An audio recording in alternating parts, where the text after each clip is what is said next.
I'm E.G. Marshall, engineer of this runaway express through the mysterious terrain of the imagination.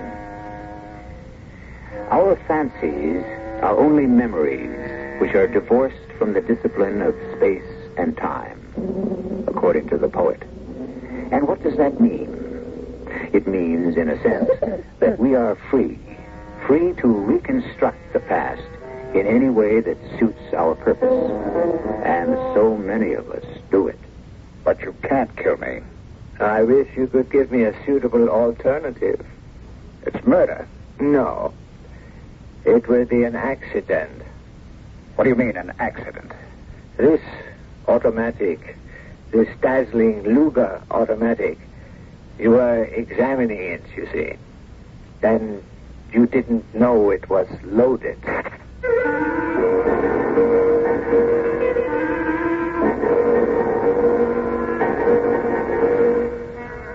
Our mystery drama, The Memory Killers, was written especially for the Mystery Theater by Sam Dan and stars Ralph Bell. It is sponsored in part by Buick Motor Division and Anheuser-Busch Incorporated, brewers of Budweiser. I'll be back shortly with Act One. Now, People's year-end double issue is here with the 25 most intriguing people of the year. From Betty Ford to Dolly Parton, from Woody to Cher, Patty Hearst to Jerry Brown. They're all here in this special double issue of People, the winners and losers of 75, and people to watch for in 76. Jacqueline, Streisand, Katharine Hepburn, and Audrey, too. Doris Day and Rudolph Nureyev, plus a squad of Olympic hopefuls and a line of first ladies in waiting. It's the biggest, most exciting issue of People ever. Pick up a copy today.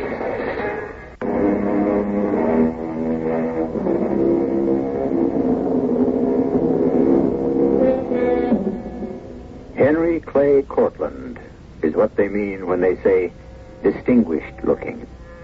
Henry Clay is tall, no longer young, but middle age, which ravages so many of us, has only enhanced him. The few strands of gray serve to make the rest of his hair seem thicker. The very few lines in his face lend him a kind of attractive maturity. His deep, pleasant voice, his kindly manner, are great assets to his company, which deals in that arcane area known as public relations and marketing strategy. Well, Henry Clay is sitting in his office, and he is displaying a side of him that his clients very rarely get to see. Tell me why I'm being pessimistic, George. I didn't say you were being pessimistic. I said you were being unduly pessimistic. I think I'm the only one around here who's facing reality. Henry, we have this new account. What new account? The Dutchman. They're not Dutch, they're German. What's the difference? It's a fortune. And we don't have them as an account, not yet. They want you to come over and sign a contract, don't they? No. If you read the letter, you'll see. I did read the letter. They want me to come over and sell them on the idea of letting us handle their American marketing strategy. Same thing, Henry. Once you get there, once you get a clear shot at the client, it's in the bag. We're going to have to make a major effort to land these people. Henry, when are you leaving for Munich? Oh, I have to remind you, George, these are not the best of times. It's worth $1 million clear the very first year. And from there, the sky's the limit. Well, you gotta go for it. The long bomb, the big play, we're rolling the dice, partner. I know. 3 years ago, we're sitting pretty. Then a scandal hits Continental Engines, and poof, they're out of it. Jolison Wire and Cable collapses. Everybody else starts pulling in their horns. That's why we need those Belgians. German. Whatever. The Neues Welt. Is that how you say it? Neues Welt. All right. New World. That's close enough. They got products that don't quit. They got everything from sports cars to diapers. Yes. I'm not sure I want to go back to Germany. Back? When were you ever there? During the war. The war? For crying out loud. Henry, that's 100 years ago. Forget it. You're right. I have to bring this off. They're a logical client for us. We're a logical agency for them. We know it, they know it. We need each other. So? So I'm going. I'll leave tonight. That's my man. I really didn't understand my reluctance. Neues Welt was made to order for us. And actually, they had sought us out. And we needed them. And so, why wasn't I jumping up and down with joy at the opportunity? Well, the truth is, I'm not by nature a man who jumps up and down with joy. But I could have shown a little more enthusiasm. I asked the question, but I have no idea of the answer. I think I really don't know myself very well.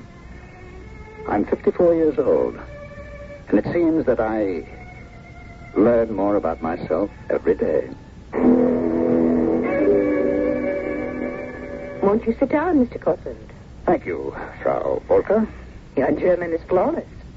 Oh, thank you again. But your facts are incorrect. Oh? I am not Frau Volker. I am Fräulein Volker. Oh, I'm sorry.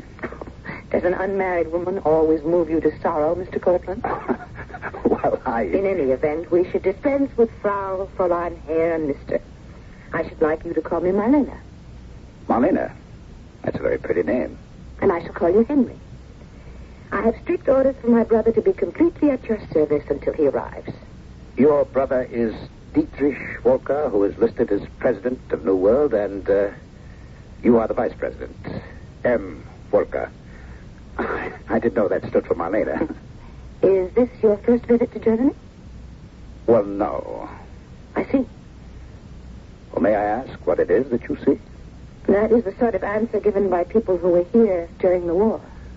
Well, so much has happened since. It's been so long ago, I think it's all been forgotten. You are to be our guest for dinner. Oh, I don't want to inconvenience anyone. Not at all. I've heard so much about you.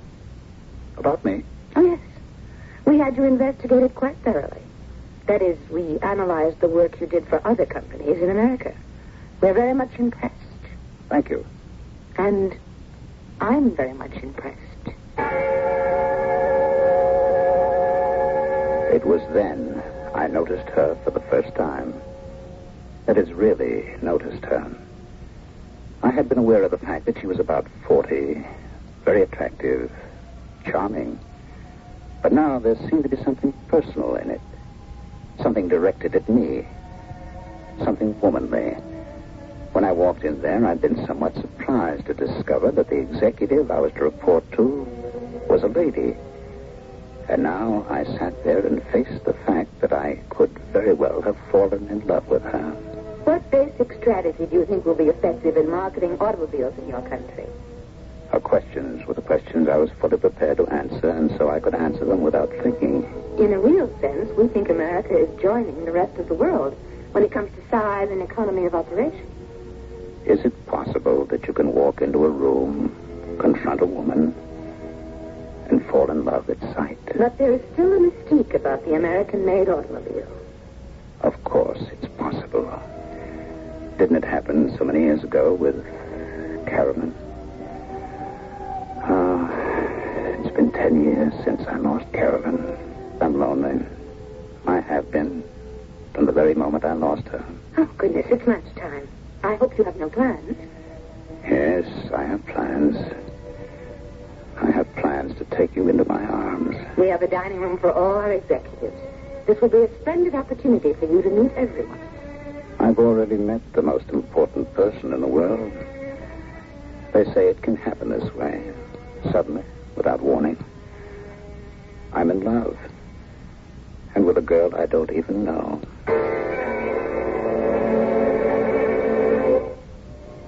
You can see the entire city from here. Of course, it's been considerably rebuilt. Yes. That's right. You said you had been here during the war. Were you in Munich? Well, I was over Munich. Oh, you were a flyer. I was. Flight crew. I remember. I was just a child. We would hear the sirens, and there would be the desperate surge to the shelters. It was... Well, we were over London and Rotterdam and other places, so why complain? Why should we talk about wars? It's another world today. A better one. Yes. I complimented you on your German, and everyone here is amazed that you speak it so well. Where did you learn? In college. Ah, but you have an ease. A kind of flow that can't be picked up through formal study. You acquire it through conversation. Were you a prisoner? How did you know? You were a flyer, so I could assume you were shot down. Well, not all flyers were shot down. I could be wrong. But I also recognize that your German is, well, it's dated. Dated? Well, it's the same with English. Style and pronunciation and idiomatic things change. Now, couldn't you tell immediately if someone was using the kind of English spoken 30 or 40 years ago? Well, if somebody said hubba hubba, I guess I would. I remember that. I was a little girl, and this big American soldier gave me a stick of chewing gum, and he said, hubba hubba. I could never find out what it meant. Well, neither could I. So, you were a prisoner? Yes. Where? Well, somewhere around the Baltic, and I had to serve as interpreter. Well, if you're finished with your coffee, I should like to have you meet some of our local marketing people.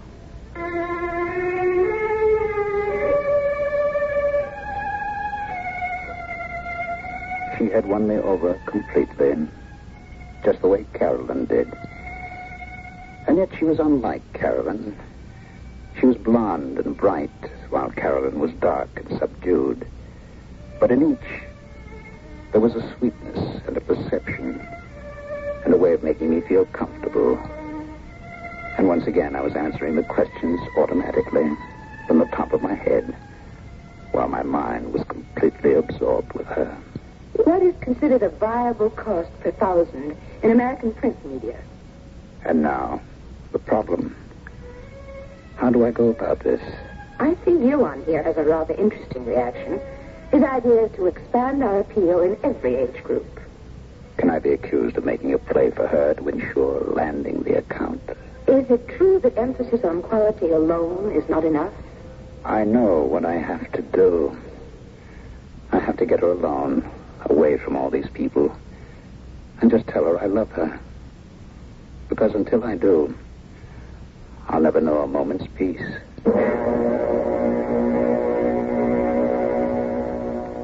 We had a message while we were out at lunch. My brother Dietrich has been detained, but he'll be here as soon as he can. He's anxious to meet you. So, is there anything you'd like to talk with me about? Anything else I can tell you about the corporation? Not really. We are a large and complicated firm, and you've been exposed to a great deal. More than enough for one day. There is something I'd like to tell you. Yes? Well, as I think about it, I don't know how this is going to sound, and I'm not even sure this is the time to say it.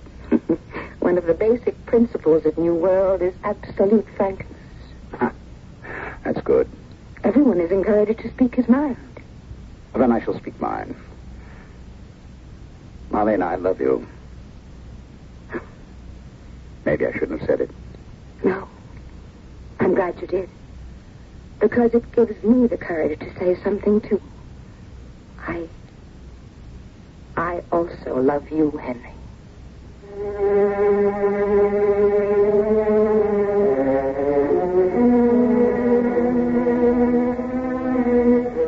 And that's how it can happen. One day, without any warning whatsoever, in a strange country, a woman he doesn't even know. I love you is generally what people say at the end of a story.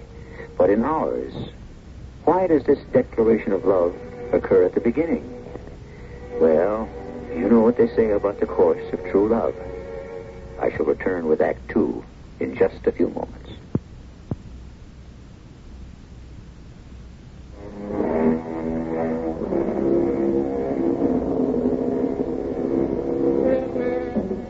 Can we say that the person we fall in love with is the one we happen to meet at a time when we happen to be most vulnerable? Is all love love at first sight?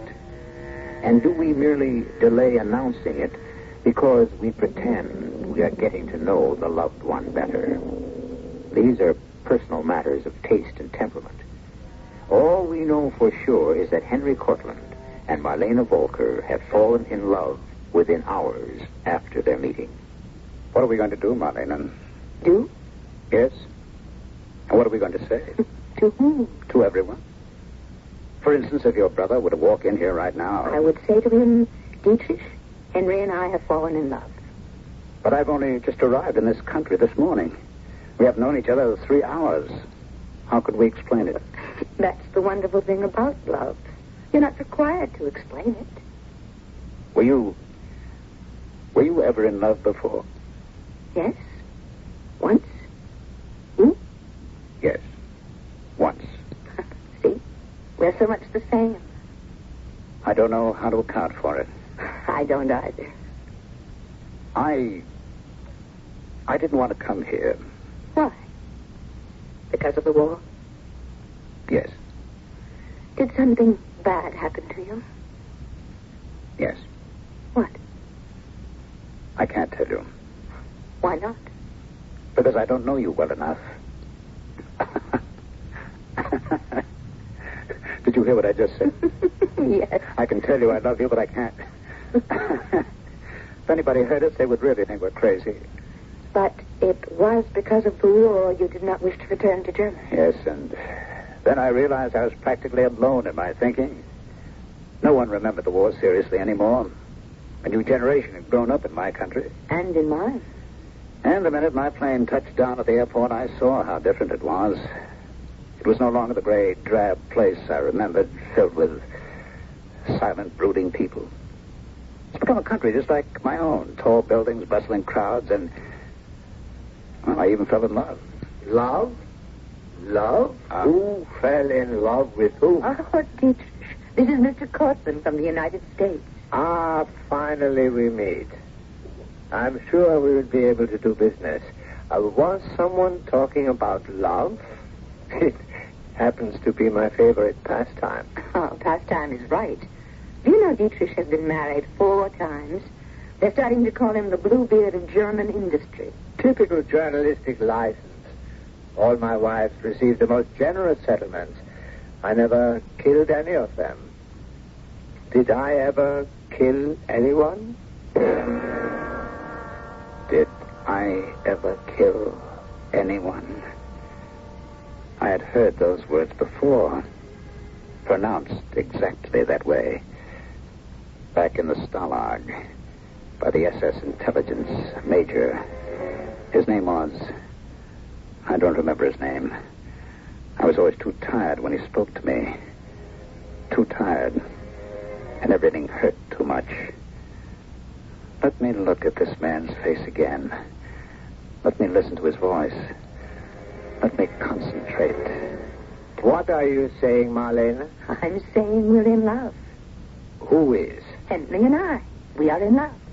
But he just... We both know everything you're going to say. We know how it sounds. It sounds marvelous. Then you don't think we're crazy? Henry, Marlena, what has happened to the two of you? That sudden, spontaneous recognition of love. One sees a face, and instantly one is overwhelmed.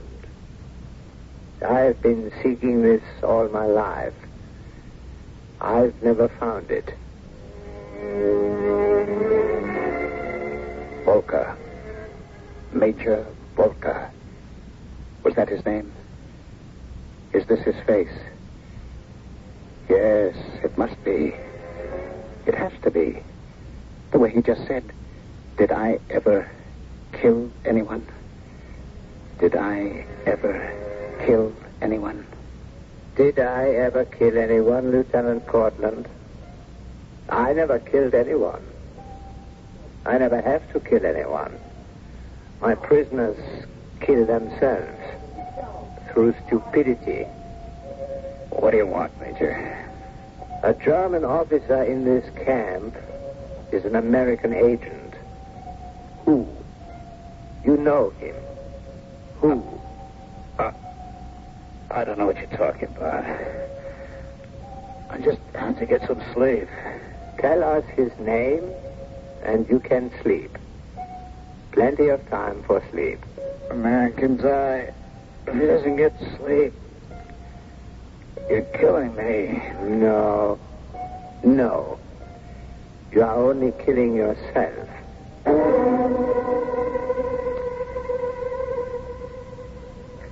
Hasn't this been a wonderful dinner? Thank you, Dietrich. I never knew when I made the reservation this morning that it would be a dinner to celebrate my sister's engagement. And now, where shall we go? What do you say, Henry? Darling? Oh. Oh, Unless you're tired, Henry, and you'd like to get some sleep. well, sleep. There's plenty of time for sleep. Plenty of time for sleep. That was the way he said it. He had to be that Major. He had to be. Those scars just above his right eye. Oh, he's the one. How could I ever forget? Plenty of time for sleep. Well, there is such a thing as jet lag. Oh, that is an old wives' tale. And since when do those old wives fly in jets? A man needs his rest. Listen to the way she talks now that you're hooked. Pay attention to this, Henry.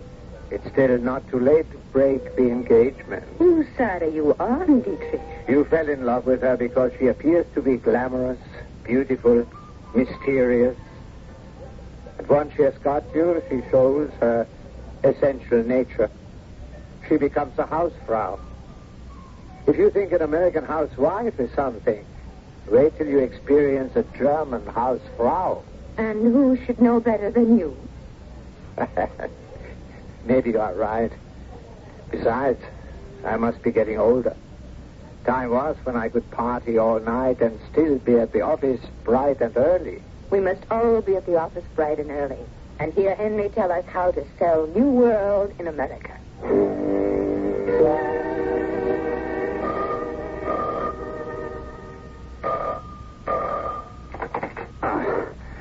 Hello? Henry. George. You know what time it is here? Yeah, well, I can't help it. I have to know how things are going. George, I've got to get some rest. Look, I'm nervous. About what? Everybody knows we're pitching this account at New World. And if we don't get it, it's going to look like we... I understand. What you did was tell everyone we had the account. Well, Henry... And so now we can't afford to lose it, huh? Okay, so I was hasty. I made a mistake. Henry, we must have that account. We gotta have it. All right. All right, goodbye. We must have that account. We must. I was dreaming before that phone rang. What was I dreaming about? Or was I dreaming? Am I living through it again? Are we there again? Back there in that damp, stinking cellar in the Stalag. Are we back there? Frank and I? Back there?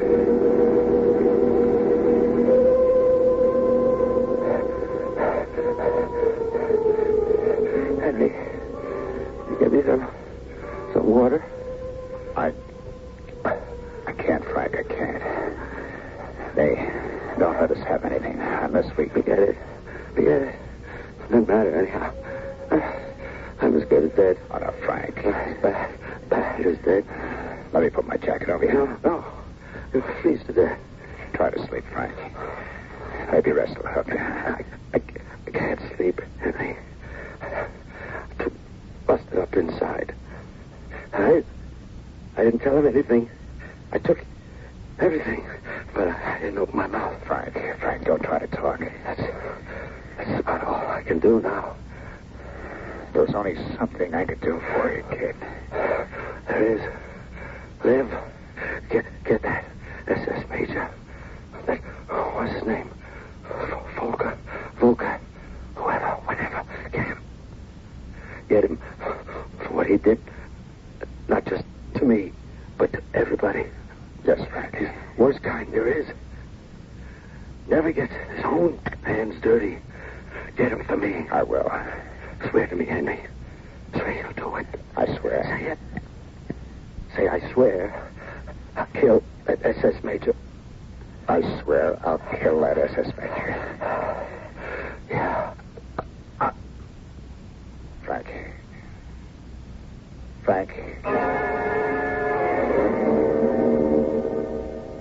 And so you see the entire campaign is coordinated. You stress the same basic theme in all the media. It's fantastic, Henry. All my life, I was afraid of brilliant men. And look at me. I just fell in love with one.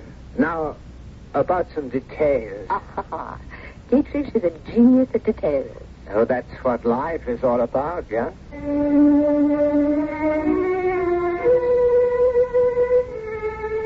He was talking to me, and I must have been answering him because what he wanted to know was stuff I could discuss in my sleep. And someone else was talking to me, too. Someone else. A very dirty, bloodied man who was lying on a filthy floor in a prison camp. Kill him, Henry. Kill him? You swore you'd kill him. How can I kill him? Shoot him. Stab him. Strangle him. Doesn't matter. Kill him. But the war is over. So what? How could I explain a thing like that? Tell everybody what happened. But it's another world now. Nobody remembers. Nobody cares. You swore you'd kill him. I'm not even sure he's the one. He's the one. Kill him. No, I can't. You've got to. Kill him for me. You're asking me to throw away my life. I'm asking you to keep your promise. What promise? Something I said when I was black and blue and freezing and starving and half crazy. Kill him. It doesn't matter anymore. It doesn't make any difference anymore. You kill him. Sure, you can say kill him. What have you got to lose? You're dead. He killed me. I can't help that. You have no choice. But I do. I'm sorry, Frank. I'm not a hero. I'm just an average, everyday person. I can't do what these fellows do in books and pictures. I take the world as I find it. I live in the world as it is. Is that supposed to be living? You're dead. Are you better off? I'm beginning to wonder. When they got to work on you, did you tell?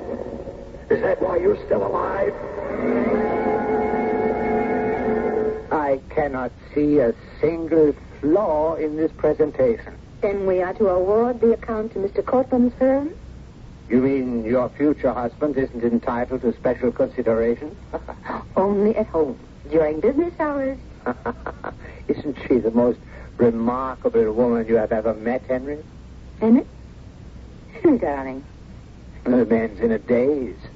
No wonder. Look what's happened to him. In a single day, he lands a major account and a wife.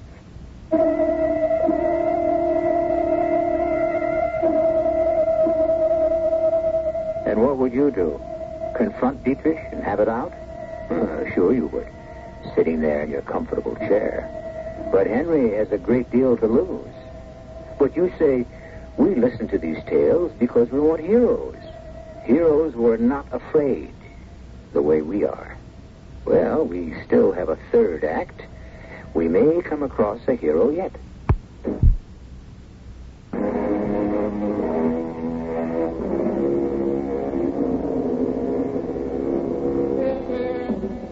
They say heroes are born, not made. And this seems to be true from Henry Clay Cortland's viewpoint. Oh, Henry looks like a hero. He appears to be the kind of person who can certainly take care of himself. But he has a chance for heroics, and evidently he has chosen to turn it down. Something no true-born hero would ever think of doing.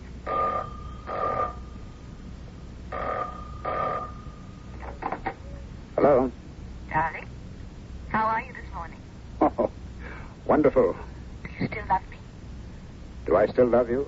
Well, how am I to know you're not a person of mercurial temperament? You may fall violently in love with one day and just as violently out of love on the next. Well, I might say the same about you. Well, I still love you today. As much as yesterday.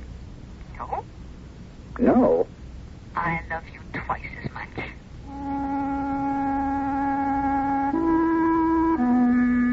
And it was true. We loved each other even more. I put everything else out of my mind. The past, the prison camp, Frank, the major. I lived a new life in a new world, and there was nothing I could do about what may or may not have been a lifetime ago. I decided to walk to the office. It was such a glorious day, the kind of day lovers are entitled to. And I didn't see the speeding automobile that seemed to be bearing down on me. If a wide-awake youngster who happened to be crossing at the same time didn't just on the side, I would have been killed. Hey, which way you going, you half-wit? The boy who had pushed me to safety smiled at me. I had shouted my anger at the driver in English, and I looked at his face closely. I owed the boy my life, and his face became familiar. But it seemed older. It was... Oh, good Lord. It was Frank. Frank. Am I going crazy? You've got to kill him, Henry. I... Him or you. What are you talking about? The car. The driver tried to run you down. It was just some nut. You see, Henry, you recognized him, and that's why he has to kill you. What are you talking about? He's afraid of you, Henry. Why should he be afraid of me? What can I do to him? Kill him. But how can he be sure I'm the one who... He can't take the chance. So he's trying to buy you off. You're crazy. Am I? First, he's giving you his sister. He isn't giving me anyone. She'd never marry you if he said no. She loves me. Second, he's giving you this fantastic account. Everything to shut you up. All right. Suppose it's true. Then why should he want to kill me? Because he's afraid. You keep looking at him when he talks to you. You can't help yourself. You keep looking at him in a certain way. He figures you're playing cat and mouse with him. He's afraid. So he knows he has to kill you. I don't believe it. You don't want to believe it. You've got no choice. Kill him before he kills you.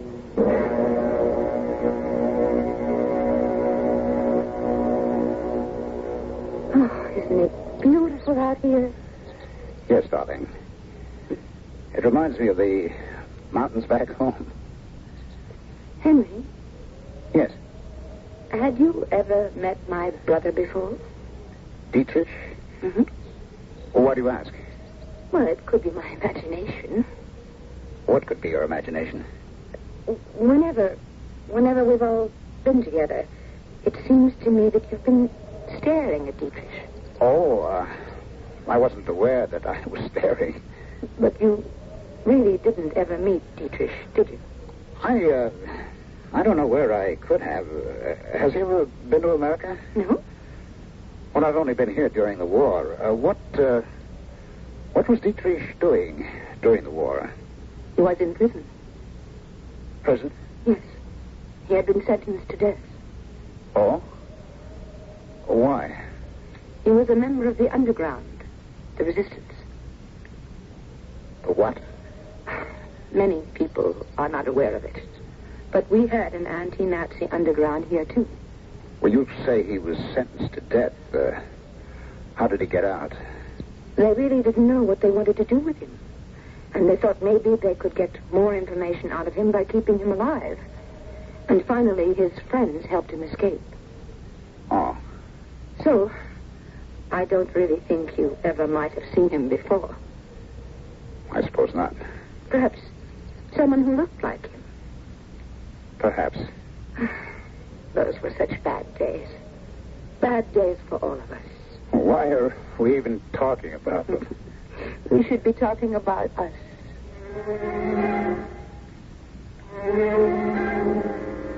I have asked all of you to attend this meeting to become acquainted with Mr. Henry Clay Cortlandt of the United States. And Mr. Cortlandt is not only joining our official family, but he will also be a member of my personal. No, it was not my imagination. He's looking at me. He's looking at my face as if he's trying to read something, tell me something. But what? What? He's trying to make a deal with you, Henry. But don't trust him. Don't trust him. He wants you off guard so he can kill you. Let me alone. All these people are looking at me. Some other people are looking at you too, Henry. Guys from the camp. Guys from your bunk. Look at us, Henry. Shut up. A man's asking me a question. It's Joe Turner, Bobby Moretti, and Harry. Look at us. We're all here. And we're all dead. And we're all asking you one question. When are you going to kill him? How can I be sure? You don't want to be sure. You want the girl, the money. How can I kill him if I'm not sure? We're sure. Each one of us. And you've got to kill him. You have to kill him, Henry. You know that, don't you? Yes. I know. When? When? Tonight. Tonight. You heard me. I said tonight. Marvelous. This is what we call action. We ask Henry Clay Cortland when we can have his overall plan of action, and he says, tonight.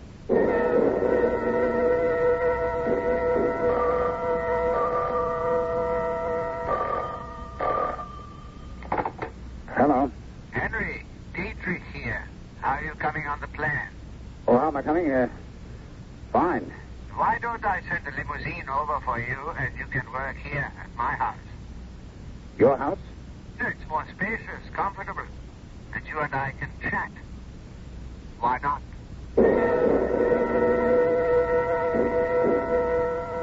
Your glass is empty, Henry. I've had enough, thanks. How do you want to do this? I just sketch out some notes and then have them headlined on charts. I didn't mean that. I meant the other thing. What other thing? You know, Lieutenant Cortland. So it's true. You were this Major Fulka. I'd forgotten. And you were Lieutenant Cortland. I had forgotten, too. Your sister said... Yes, I know. I had to tell her something. After all, she wanted to believe her brother was an underground hero. She was half right, my sister was, and that's because I told her a half-truth. I had been in the underground. Is that so? Oh, yes. And they caught me. And they worked on me. You know how well they could do that. Oh, yes. And so, after a while, I decided to join them. Well, that's all that matters. You became one of them. You were one of them. No human being can hold out against clever and controlled torture. I did. No, you did not. You talked. I never talked. You told us how to uncover the agent. How could I? I didn't know. But you told us who among your comrades could tell us. Frank Watkins. I never... Oh, yes. You didn't know, but at the end you screamed and shouted his name. Actually, it didn't matter because, you see, he was already dead and of no use to us. And now? And now there's only this way out. I will have to kill you. Not if I can kill you first.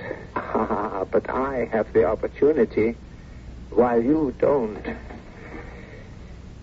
My Luger automatic, an intricate and sophisticated weapon. In all the years I have owned this gun, it has never taken a life. Well, there is the first time for everything. You're going to kill me. Oh, yes. It's murder. How do you propose to get away with it? It will not be murder. What will it be? An accident. Two old soldiers get together over a glass of wine. We talk about weapons. You ask to see my Luger. You examine it. Unfortunately, there is a round in the chamber. Neat? Very neat. I'm sorry it has to be this way. But you would tolerate no other ending. I don't intend to sit here and let you kill me. I'm afraid there's nothing you can do. Oh, yes. No, drop it. Come on, drop it. Drop it. You are a dead man. Drop it now. I can have you killed anywhere in this country. All I have to do is... Well, I guess you will have the last word. After all... Was that a shot? Dietrich! Oh, what happened to Dietrich? Henry! Darling, he wanted to show me how the Luger automatic pistol works, and he didn't know there was a live round in it.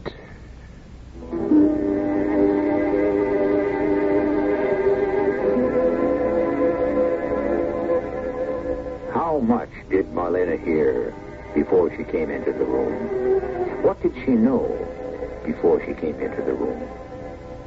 Who knows what takes place in the heart and mind of another? All we know is the outside of what we see. And what we saw was that Henry and Marlena fell in love. What I can tell you is that they got married. And as far as I know, they are still quite happy. And you'll be happy if you wait to hear what I tell you when I return shortly.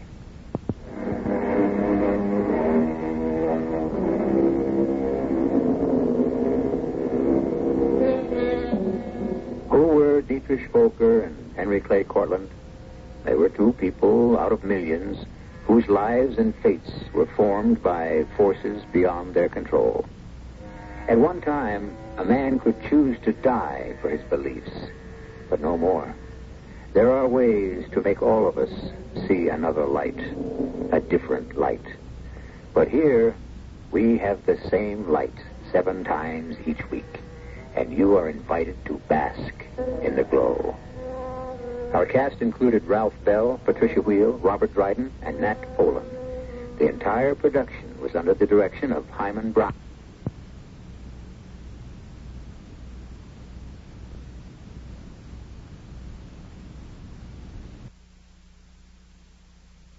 I shall be back shortly. In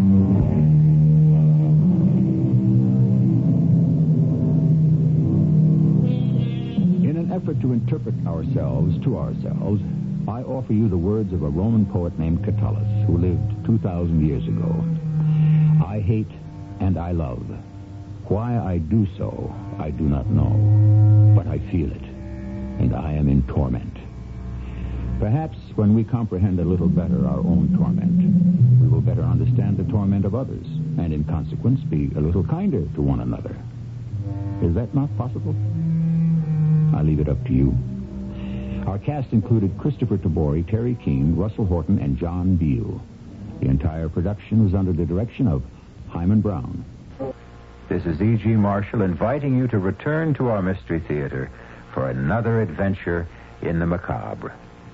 Until next time, pleasant dreams.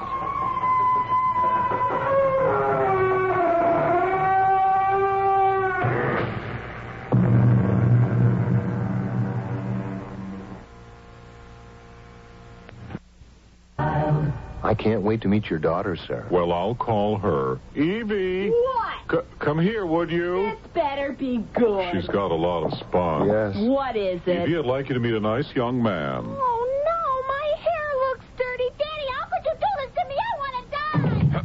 I'm afraid her cream rinse makes her hair a little greasy. May I suggest agree? Of course you'd agree. All you have to do is look at her. No. Agree cream rinse and conditioner. It helps stop the greasies. Really? Sure. After I shampoo, I use Agree cream rinse and conditioner. And it helps stop the greasies. Right. Gee, it sounds like I would like Agree, too. Well, Agree cream rinse and conditioner is 99% oil-free. Evie, stop crying. I'll go get some Agree. And after you use it, I'll drive you to the movies, okay, Evie? No. Why not? Because you got a creepy car. What? It's a brown station wagon. I hate station Some conditioners contain oils that can cause the greasies, but Agree Cream Rinse and Conditioner is 99% oil-free. And try Agree Shampoo. It helps stop the greasies, too. I'm glad you decided to come to the movie. Your hair looks great. Thank you. And I love your station wagon.